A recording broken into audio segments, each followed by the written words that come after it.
Brian Wesbury is the chief economist for First Trust Advisors, and he is especially bullish and says the Dow could hit 13,000 by the end of 2010. And he joins us from Wheaton, Illinois to explain all this. And Brian, good to talk with you as always. Hey, Betty, good to be with you. Okay, so before we get into your forecast, though, because we just had our guest on earlier, Lincoln Ellis at the CME, calling you out, I have to say, on some of the predictions you've made before that you were right and also ones that you were wrong. So why this time should we believe you?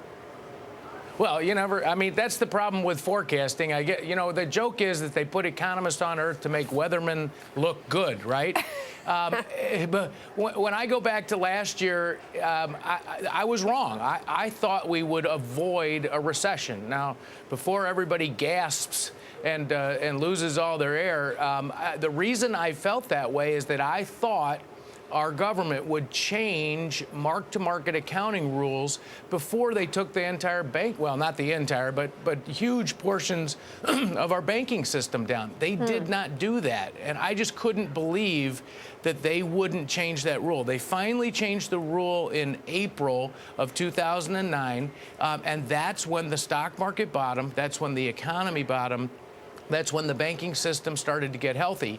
And that's when I started really to predict a V-shaped economic recovery. And you still predict that, which is why you're seeing a 13,000 level on the Dow. What exactly, I mean, aside from the economy, what exactly is it that you're seeing that you're so bullish on? Is it earnings or what? Well, there's really three things going on, at least in my model, about the economy. The first is that we had a panic last year. We haven't had a panic in 100 years, and so you really have to go back to 1907 to understand a panic. And in that panic, when we recovered, we fully recovered. So we're going to go back to pre-Lehman levels, and then I think we're going to get some extra because earnings are up. The second thing is that the Federal Reserve is super easy, and we're floating on a sea of liquidity. And in the middle of all that, you can add that the cash on the sidelines right now is still at extremely high levels. But that's a I don't know how to say it. Fake. That's the low Treasury rates are not going to stay that way. Well, no, they won't. It's a distortion, in a way. Well, even 3% interest rates aren't high. And in our models, and this is the interesting thing about our models, we use what's called a capitalized profits model. It's a pretty simple model. It's a top-down approach, and it takes a look at corporate profits, and it discounts them using current interest rates. Now, we don't believe 3.8% 10-year Treasury yields are going to last. And so we actually have in our model the 10-year Treasury going up to 5%.